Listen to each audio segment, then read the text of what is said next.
why are there so many differences in opinions? Why wouldn't God just make us directly guide us so everyone could be on the truth? Why did he, divide us among us and it cause a lot of So you battles, see, wars as well? the, Yep. the reason is that he wanted to test our intellect. So one of God's tests is that he would like to understand or he would like to judge that whether we are making sufficient effort to understand his message. So for this, he has given each of us an intellect, way to understand things, and God just wants us that we go through that motion. The real test is that if we have those differences, then those differences should not boil down into killing one another, into abusing one another, into showing intolerance. So that is the real thing.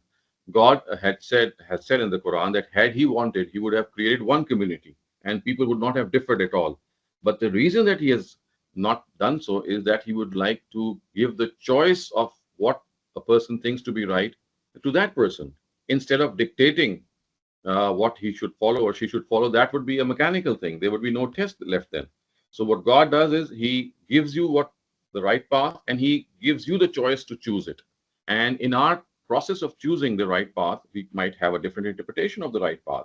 So the test is that we follow what we think to be right without negating the other person, without sort of dismissing the other person and telling them you are wrong. Let the person, let the other person do what he or she would like to do, and you do your own job. So you see, the thing is that it's not to reach the truth, which is a target which has been set by God. It is the struggle and the effort that you have to make to find the truth that is essential. So if that struggle is there in place, if you have made enough effort, even if you have a different opinion from others, that doesn't matter. So God's scheme is not to have the same opinion. God's scheme is that if you have different opinions, then you must respect and tolerate one another's opinions.